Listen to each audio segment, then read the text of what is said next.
문 정권이요, 지금 추경을 하고 싶어서 아주 그냥 혈안이 됐는데 명분이 없으니까 미세먼지를 핑계대고 추경을 13조 플러스 알파를 하겠다, 이런 계획을 짜고 있습니다. 그런데 IMF가 지금 한국 경제 성장에 지금 역풍이 심각하다, 빨리 돈을 풀으라고 주문을 했어요. 그러니까 돈을 풀고 싶어서 안달이 된 문 정권이 IMF가 그런 말을 하니까 지금 신이 났습니다. IMF가 이런 소리를 할 정도가 되면 경제가 얼마나 심각하냐에 대해서 좀 고민을 해봐야 될 건데, 아주 신이 나가지고 그 말 떨어지자마자 지금 추경을 밀어붙이겠다는 거, IMF 핑계 대고요. IMF는 한국의 경제 성장이 단기적으로 역풍을 맞고 있고 정책 조치가 필요하다, 이렇게 말을 했다고 합니다. IMF는 지난 2주간 한국에 와서 정부와 연구기관을 둘러보고 이런 내용을 발표했다는데요. 한국 경제에 대해 리스크가 하방으로 향하고 있고 성장은 투자 및 세계 교역의 감소로 둔화하고 있고 고용 창출은 부진하고 가계부채 비율은 계속 증가하고 있고 잠재 성장률은 감소해 가고 있다, 이렇게 말을 하면서 부정적인 인구 변화, 또 생산성 증가 둔화, 양극화와 불평등 심화, 대기업 중소기업 간 생산성 격차 등이 심각한 문제라고 지적을 했습니다. 2년 전에 IMF 이 협의단이 방한을 해서 한국에 주문했던 내용보다는 훨씬 비관적이라는 건데요. 당시는 투자가 확대되고 수출도 호조로 가고 있고 민간 소비도 개선되고 있다 해서 한국 경제를 낙관적으로 봤는데 불과 2년 만에 한국 경제가 맛이 갔다라고 진단을 했습니다. 이날 공개적으로 발표는 안 했지만은 IMF는 한국 정부의 경제 정책에 대해 우려를 표명을 했는데요. 홍남기 기재부 장관을 만난 자리에서 협의단은 최저임금 인상 속도가 매우 우려된다, 특히 일자리 안정 자금을 신생 창업기업 중심으로 지원해 생산성을 제고하는 데 초점을 둬야 된다, 이렇게 말을 하며 지금처럼 최저임금 인상분을 보전해주는 일자리 안정 자금을 신청하는 거의 모든 기업에 주고 또 신청하는 사람이 별로 없어서 그걸 찾아다니면서 모집원까지 천수백 명을 두고 시키는 이런 일들이 지금 매우 위험하다라고 이야기를 했습니다. 그리고 한국이 직면한 어려움을 극복하기 위해서는 상당한 규모의 추가 경정 예산을 편성을 해야 된다. 그래서 국가가 가진 재정을 가지고 돈을 시중에 많이 풀어야 된다 말을 했습니다. 그러면서 한국은행도 적극적인 통화정책, 즉 시중에 돈을 푸는 정책을 하라, 이렇게 조언을 했어요. 아마 앞에서 IMF가 우려된다라고 한 말은 다 까먹고 길을 막고 IMF한테 저녁에 이 밥을 거하게 샀을 것 같아요. 왜? 추경을 할 수 있는 핑계를 IMF가 제공해줬다. 이게 문재인 정권의 수준이라고 저는 보고 있습니다. 자, 그래서 IMF는 아주 친절하게 정책 방향도 구체적으로 제시했는데 GDP 0.5% 규모, 그걸 갖다가 이야기를 하면 2018년 명목 기준으로 8조 9,113억, 그러니까 약 9조 가량을 이렇게 하는 게 좋다. 그래서 그런 추가 경정 예산을 편성해서 하는 게 좋다. 그러면 한국이 목표로 하는 2.6% 성장이 될 거다, 이렇게 말을 해줬답니다. 그래서 IMF한테 좀 청부를 한 게 아닌가라는 의혹까지 들어요. 그러니까 IMF가 구조하니까 이 사람들은 13조 플러스 알파를 지금 들이밀고 있는 중입니다. 홍남기 부총리라는 작자는 IMF 권고에 미세먼지 경제 고려해서 추경을 검토하겠다고 말을 했습니다. 왜 내가 이 사람을 작자라고 이야기하는가 하면요. 신재민 고발을 가지고 지 밑에 데리고 있던 사무관 하나를 가지고 장난을 치는 모습이나 또 IMF를 끌어들여 가지고 IMF가 이야기한 최저임금 정책이나 거기에 따르는 각종 예산 사용의 우려에 대해서는 듣고 또 경제가 심각하다는 말은 듣고 추경해라는 말만 미세먼지 경제 상황을 검토해서 고려하겠다고 말을 했습니다. 이렇게 추경을 하면 그럼 경제 좋아질까요? 문 정권 되자마자 정권 초반에 11조 풀었잖아요. 이 정권은 국가 예산은 다 쓰고 가잖아요. 원래 좌파들이 공짜라면 양잿물도 마신다라는 그런 집단들입니다. 돈 쌓아놓고 안 써서 몸이 건질건질하죠. 작년에도 또 했잖아요. 추경 4조 몇천억인가. 올해는 지금 13조 플러스 알파로 제일 크게 한번 추경을 해서 봄에 춘군기를 지금 4월, 5월이 지금 한국 경제가 매우 위험하다. 지금 수출이 3월 달에 어제 제가 이야기했지만 열흘 만에 완전히 내리꽂히고 있습니다. 이게 3월 말까지 기록이 나오면 어찌 될지 몰라요. 4월 달 가면 진짜 곡소리가 날 수 있어요.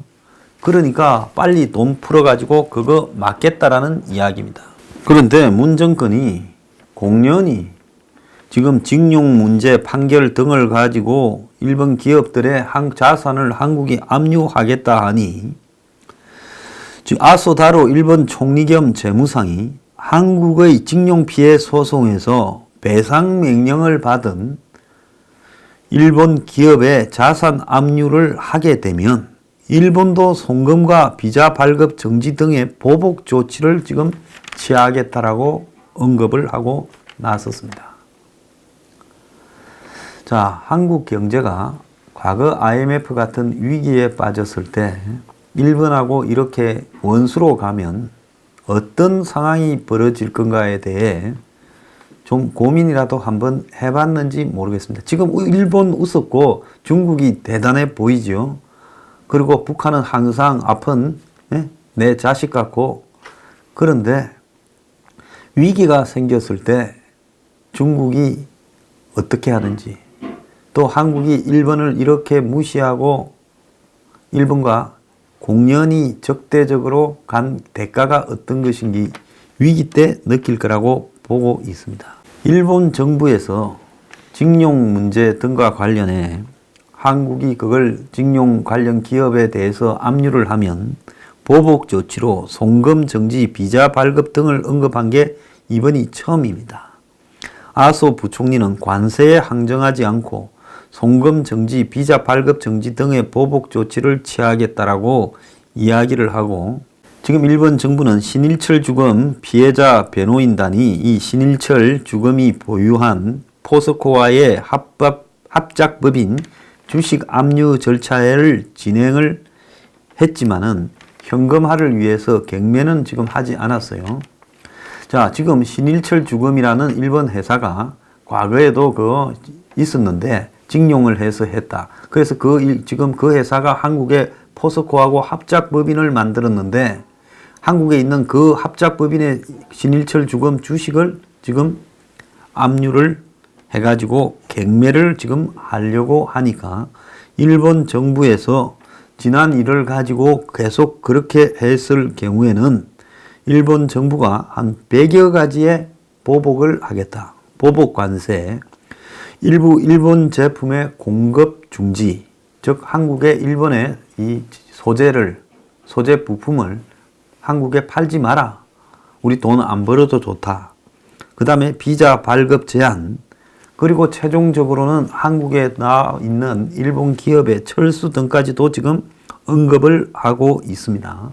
그래서 지금 실제 피해가 아직은 발생 안 해서 지켜보고 있는데, 만약에 경매 조치가 진행되어서 신일철 주검의 주식이 이렇게 매각된다면 그때는 이제 보복에 나서겠다라고 예고하고 있습니다.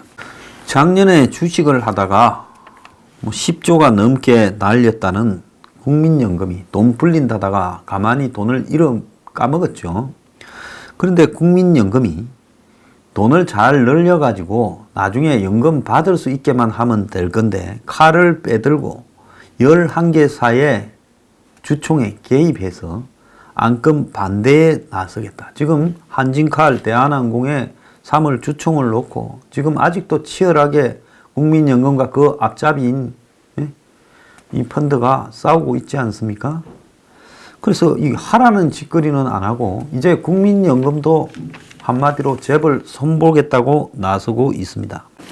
스튜어드십 코드라고 이제 국민연금이 주총이 이제 3월 달에 주로 있는데 이 주총 시즌을 앞두고 의결권 행사 방향을 사전에 예고를 하고 이제 니 죽이겠다 하고 이제 행동에 옮기겠다 이렇게 지금 말을 하고 있습니다. 자, 국민연금을 위탁 운용 자금, 국민연금이 300 몇십 조를 갖다가 위탁 운용을 하고 투자도 하고 하지 않습니까? 그러면 자산운용사나 정권회사나 이런 데는 국민연금이 그런 걸 맡겨주면 큰 돈이 되니까 국민연금의 결정 방침에 따르지 않으면 국민연금이 그냥 가만히 앉아서 돈 벌 일거리를 주지 않으니까 이제 국민연금을 따라서 갈 수밖에 없다라는 겁니다. 그래서 국민연금이 직접 깃발을 들고 주요 상장사들을 견제해서 손을 보겠다고 나섰습니다. 지난번에 국민연금은 그 밑에 기금운용본부장이라고 전체 기금운용을 담당하는 사람을 하나 데려다 놨죠. 내 고등학교 선배던데 그 데려다 앉혀놓고 이제 그 사람을 통해 가지고 한마디로 각 대기업들 중에 마음에 안 드는데 손을 좀 보겠다고 예고하고 있습니다. 근데 이런데 잘못 나서면 나중에 깜빵 가게 될 거니까 각별히 몸조심할 것을 제가 경고합니다. 국민연금의 민간 전문가 기구인 수탁자 책임전문위원회가 주요 기업에 대한 의결권 행사 방향을 사전에 공개하기로 해서 국민연금도 이래 한다. 이런 거야. 그냥 전문가위원회라고 그냥 거마비 주고 와서 이렇게 말 좀 해주십시오 하고 사전에 다 사발통문을 돌리거나 간부들이 만납니다. 그러면 99%가 그래 시킨 대로 하지 하고 그 사람들이 주문해서 국민연금이 한다는 형식적인 짜고 치는 쇼를 지금 하는 겁니다. 그래서 대상이 국민연금 지분율이 10% 이상이거나 국내 주식 투자 포트폴리오 중에서 비중이 1% 이상인 기업을 대상으로 하고 그래서 매일경제가 분석하니까 11개 상장사가 1개 이상의 의안에 대해서 국민연금이 반대표를 던질 거라고 하고 있습니다. 그래서 아직 초기이기는 하지만은 주총 개최 기업 중 절반 가까운 47.8%의 회사가 국민연금 반대를 극복해야 주총 안건을 통과시킬 수 있는 지금 주식 소유 구조를 가지고 있다 이렇게 이야기를 합니다. 자, 정부의 영향력이 100%인 국민연금이 자, 이 의결권 행사 방향을 한마디로 미리 공개해서 정부 입장이 이러니까 우리한테 줄 설 놈은 빨리 서라. 우리 돈을 운영하는 놈, 또 우리하고 관계 있는 연금펀드, 또 각 대기업에 우리가 영향력을 행사하려는 대기업의 지분을 갖고 있는 뭐 중소 펀드나 무슨 은행이나 이런 쪽에서는 다 알아서 이제 줄 세우고 있는 거죠. 이런 식으로 줄을 세워서 여론머리를 하게 되면 정부가 국민연금을 통해서 일반 민간 대기업의 관치몰이, 즉 민간 대기업을 통제하려고 할 수 있다는 겁니다. 자, 이런 우려가 한마디로 연금 사회주의다라고 이야기도 되고 있어요. 지금 국민연금은 국내 정시에 투자한 돈 중에서 57조를 민간 자산운용사를 통해서 하고 있는데 이 회사는 국민연금에서 한 1조라도 받아서 운용하면 그 수수료가 엄청나기 때문에 국민연금의 방향에 따라 그대로 줄을 쓸 수밖에 없다는 겁니다. 자, 국민연금이 이런 식으로 정치적으로 이제 장난을 치고 그 첫 봤다가 지금 전국민 밉상으로 만드는 대한항공 조씨 일가 이 한진칼에 손을 보겠다는 겁니다. 자, 예상대로 잘 되었으면 올해 경영권을 뺏으려고 했겠죠.